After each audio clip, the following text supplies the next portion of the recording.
What's up, Duval? It's your favorite former Jag, Bucky Brooks, and this is Bleav in Jaguars, a podcast dedicated to the Jacksonville Jaguars and all of the things around our favorite football team. This is an exciting week because it's the opener. The Jacksonville Jaguars will fly down to South Florida to take on the Miami Dolphins, and I can't be more excited to see that game take place because of all the things that have gone on in training camp and preseason. There's a real good feeling that this team, the Jacksonville Jaguars, is going to be a good team. Can't wait to see what they do. Today, we got a guest coming on, Camarillo from a podcast, Perfectville, is going to come on, and it's going to be great because he knows all of the things about the Miami Dolphins. And so I'm excited to have that conversation. But before we do that, let's talk about our sponsor, Bet Online, the world's most trusted betting platform and your number one source for everything football.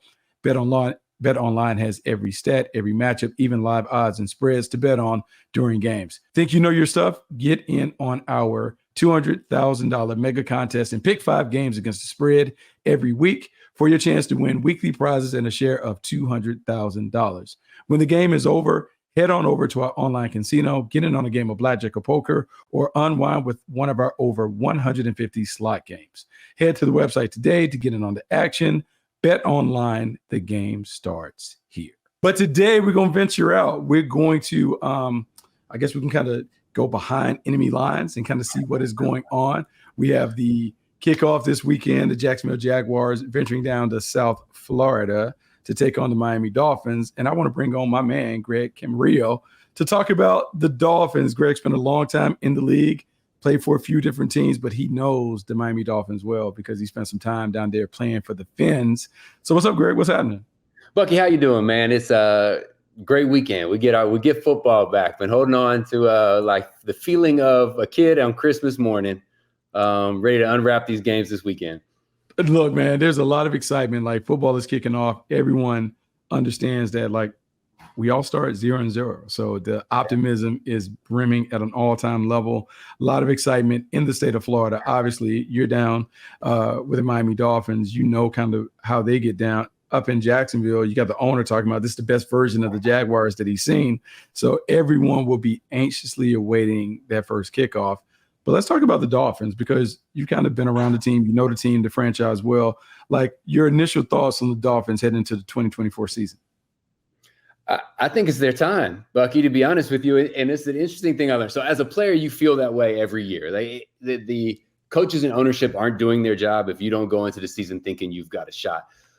Now, on the other side of that, being a fan and being invested in a team from an emotional standpoint, I put it out there on Twitter that I think this is the year for the Dolphins. Like, it's time for them to go win the AFC East. It's been a long time. It's just, I was suited up the last time we won the AFC East, which tells you it's been a while.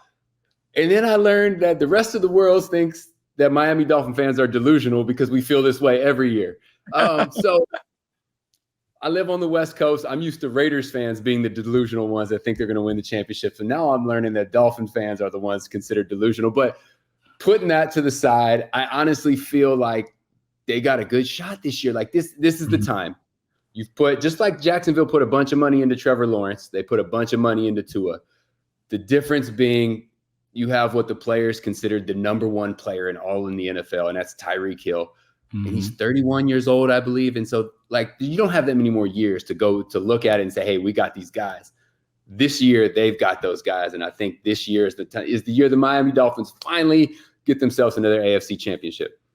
You know, it's funny because you talk about Tua Tagovailoa getting his contract. And I was down in Miami when he got paid. And he did the press conference. And I can tell you just how many of his teammates were overjoyed that he finally was able to kind of get the contract done.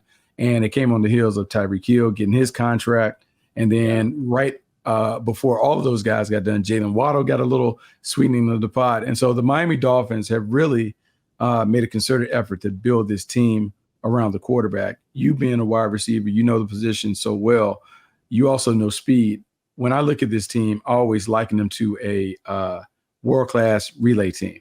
Like, they have speed all over the field. And all Tua Tagovailoa has to do is just get the baton around the oval and they score points. When you look at this offense, what stands out to you? Well, that's speed, first of all, which brings up something that came up a month ago, that Tyreek Hill wants to race Noah Lyles, the fastest man in the world. Crazy. And it's crazy to even like consider it, because track speed and football speed are two different things, Bucky. You know that. But Right. like Tyreek would actually have a shot. I'm not saying he would win, but like he could actually compete. And that type of speed on the field is unmatched. But then they also have that at running back, and they also have that in Jalen Waddle. So speed is all that. And like you mentioned, that's what makes Tua. You know, we've seen him struggle with injuries. We've seen him struggle at the beginning of his career with not getting the timing and not getting the passes in place. But now that they've built chemistry, now that Tua has a grasp of the offense, I think the key to them and the key to Tua's success is getting that ball out quickly. They've spent all their money on the outside. They've tried to, put some linemen in place. But this is the type of league where a quarterback can't just sit back there and wait if he wants to play a full 17 games. So the key for Tua is to find those guys quickly and then let them use that speed to do their work.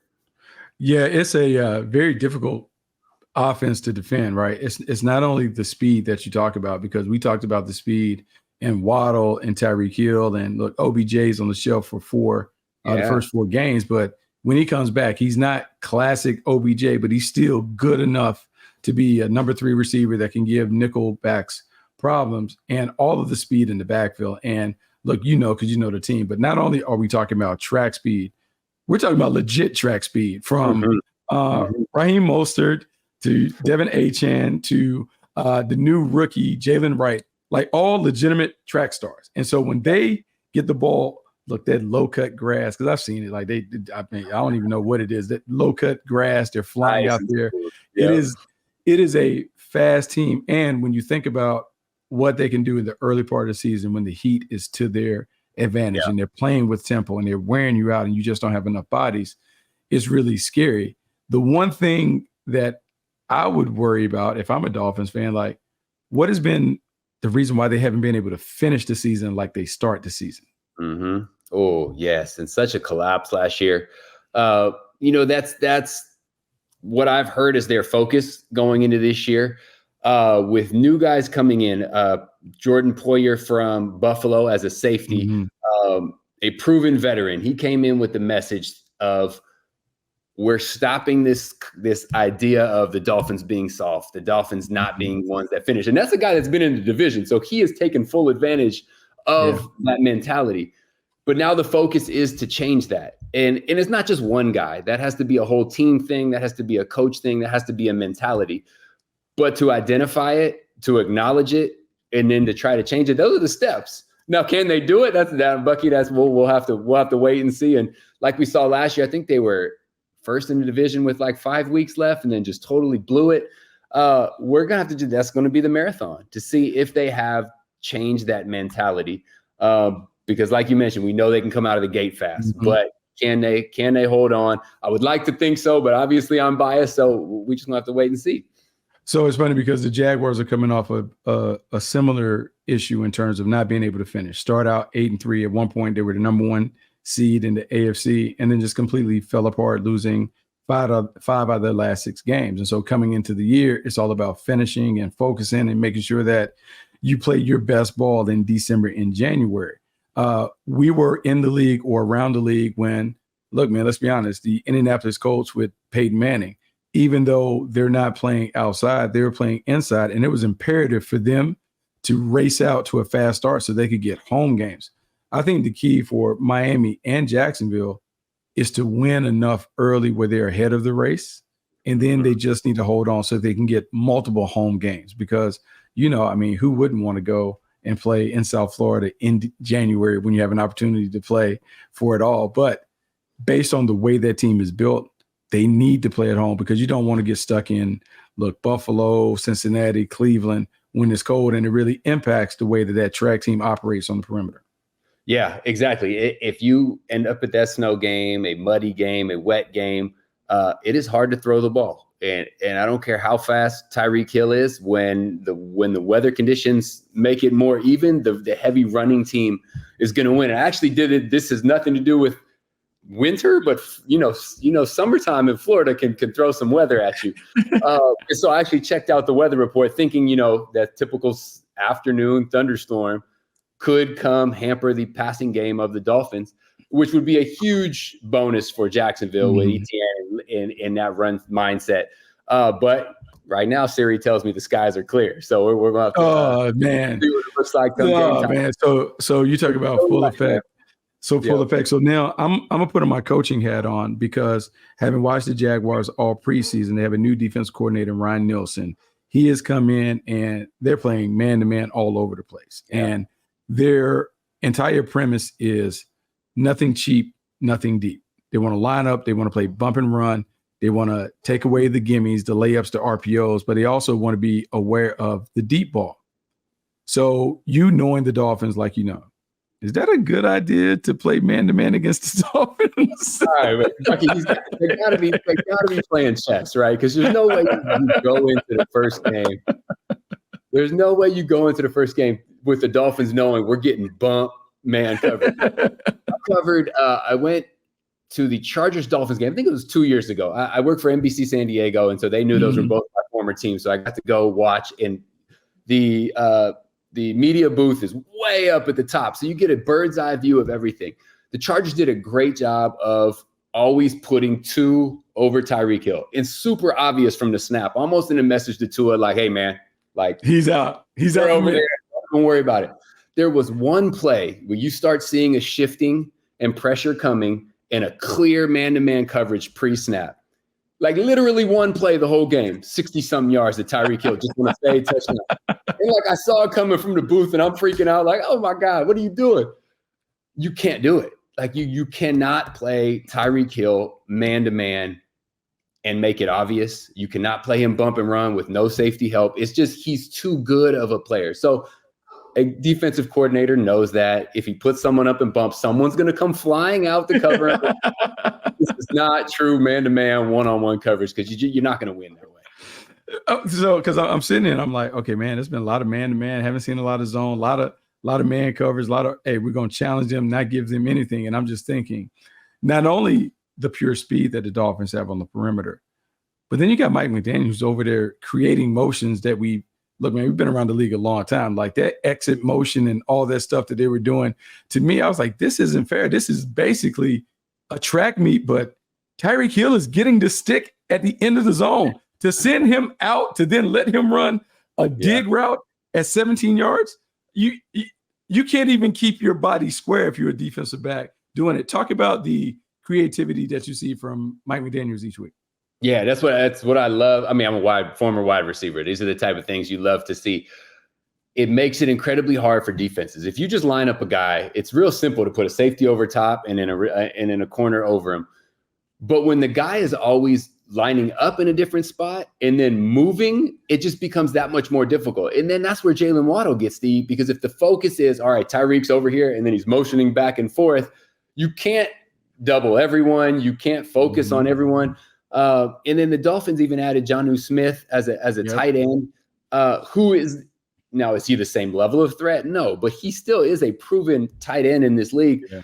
And that's where Tua comes in. And that's why he gets all this money. So if you're running these, moving Tyreek around, moving Jalen Waddle around, he needs to be able to recognize that and find the second and third option because you can't cover everyone. And you mentioned OBJ in a month. Like, that's the type of guy, he's proven enough himself as a receiver that he can go anywhere. You could just put him in the slot and let him work when these other fast guys are attracting all the attention and you still got an all-pro floating around in there. Like, maybe it's just that off-season lore of man, our team's going to get it this year. But I feel positive. I feel positive about it. But yeah, Jacksonville, they're not going to line up one-on-one and just play mano-a-mano. They're going to do something more complex than that. So before I let you go, I got to talk a little bit about the defense. Anthony Weaver takes over as defensive coordinator. Look, Vic Fangio was there. Vic Fangio is regarded as one of the brightest minds, but he leaves after 1 year. What do you expect to see from this defense? What do you want to see from this defense? The Jacksonville defense? No, the Miami defense. The Miami defense in terms of Miami Vic Fangio leaving. Yes. Well, the new secondary. So Jalen Ramsey is there's reports of his injuries, but you never know week one when somebody's right. A vet like that, does he really not want to just grind through camp, which he doesn't need to? Javon Holland at safety, Jordan Poyer, I mentioned coming from Buffalo. there's a veteran presence there. Xavier Howard is gone, so you don't have your two dual corners again. What does that look like in comparison with the pass rush? Chop Robinson is a first-round draft pick that they want to have coming off the end. Chubb, who's injured but will eventually get there. The same excitement that we have for the offense is not. It's potentially there for the defense, but will they be able to deliver? You know, everyone talks about Miami Dolphins and the offense and 70 points they put up last year. They could have broken the record. That's crazy. That's crazy. There's a question mark with the defense. Now, there's some pieces. It sounds good, but will it all be able to come together? And so that is the question mark in my mind. But they don't, can you keep a team under 21, 28? Because you got this offense. I'm eager to see how they gel over the course of the year, because it's not the same excitement as I have on the offense, and that might just be me biased as a former. No, I mean I get it, and one of the things that we do know with Mike McDaniel, what he can do is the best defense is a great offense, and he can switch gears. He can go to the running game because they have so many running backs. They have the speed of the passing game to be able to do it. But the one thing that we do know. The Jacksonville Jaguars taking on the Miami Dolphins. If you are going to bet, I would say bet the over, not the under. It should be spectacular with all the fireworks. Hey, man, this was great, man. It was great having you on, Greg. We gotta have you come on, talk some more stuff outside of the Miami Dolphins. Got to bring you back to the podcast. There you go. Appreciate you, Bucky. Hey, man, thanks so much for coming on. All right, my pleasure.